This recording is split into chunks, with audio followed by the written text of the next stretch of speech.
Prime Minister Scott Morrison says China's push for its military forces to be stationed in the Solomon Islands is another sign of the constant pressure being applied in the Pacific region. A leaked document revealed the Solomon Islands is in discussions with China to allow the superpower's military forces to be stationed in the Pacific nation, less than 2,000 kilometres from Australia's coastline. It prompted accusations from Labor the Morrison government had been asleep at the wheel on foreign policy. China is lobbying the Solomon Islands for its military forces to be based in the Pacific nation, a leaked document showed. Labor frontbencher Bill Shorten told Today this morning the Morrison government had made blundered in letting China step into Australia's backyard and traditional area of influence. This is significant. The Morrison government has been asleep at the wheel, Mr. Shorten said.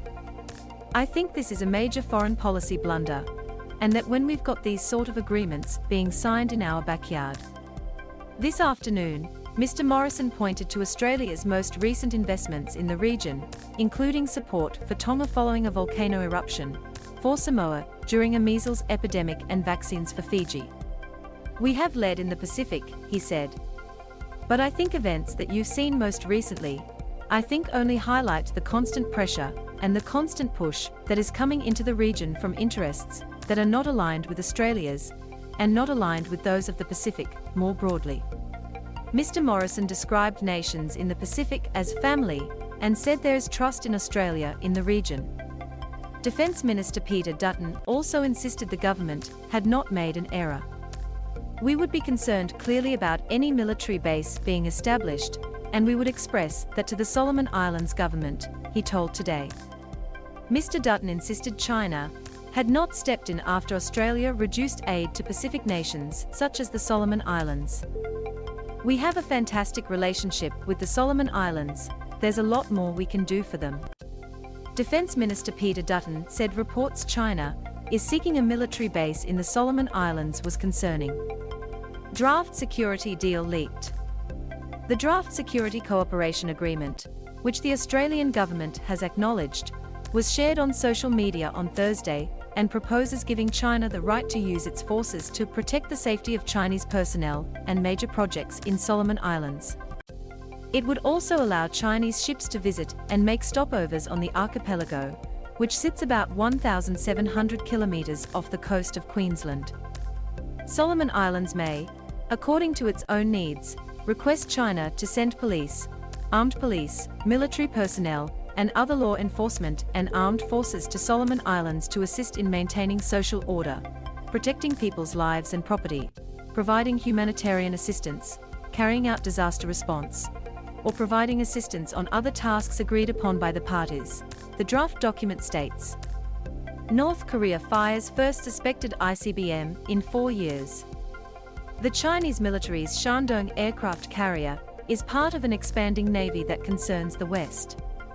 That would potentially put Chinese forces within striking distance at a time when tensions over trade, diplomacy, and China's increasing militarization of islands in the South China Sea have been increasing. It would also present a shift in the Solomon Islands security arrangements. Australia sent federal police officers to the country to help quell violent unrest in the capital of Honiara last November. Asked about the document, a Department of Foreign Affairs and Trade spokesperson told 9news.au it would be concerned by any actions that destabilize the security of our region. Inside a rare US meeting with a Russian general in Moscow, a Chinese frigate opens fire during a live drill. The successful response by the Pacific family, at Solomon Islands' request, to help restore calm after civil unrest in Honiara shows that members of the Pacific family are best placed to respond to situations affecting Pacific regional security, they said. The Pacific family is able to provide security assistance without the need for external support and stand ready to assist further if needed. Pacific Island nations have the right to make sovereign decisions. Australia's cooperation with our Pacific family is focused on the economic prosperity, security, and development of our region. Home Affairs Minister Karen Andrews sidestepped questions about the document, but said Australia had always done all it could to help the Solomon Islands. Putin advisor quits over Ukraine conflict. Home Affairs Minister Karen Andrews.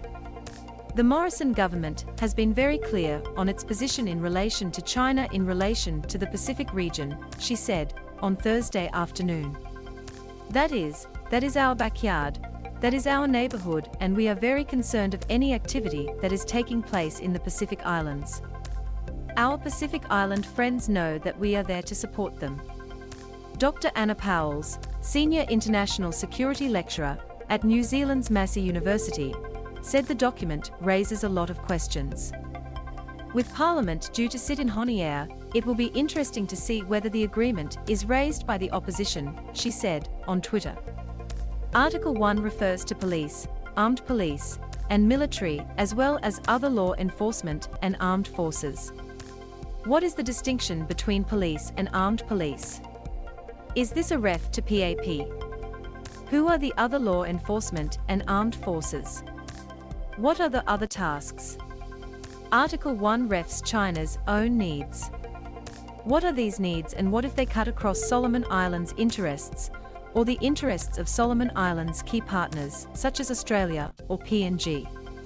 Solomon Islands opposition MP Peter Kenaloria Jr. told the ABC he was deeply concerned by the developments. Why the South China Sea dispute matters. This has serious security implications for the Pacific Islands region, including Australia. The agreement, if signed as is, would enter into force for a period of 5 years.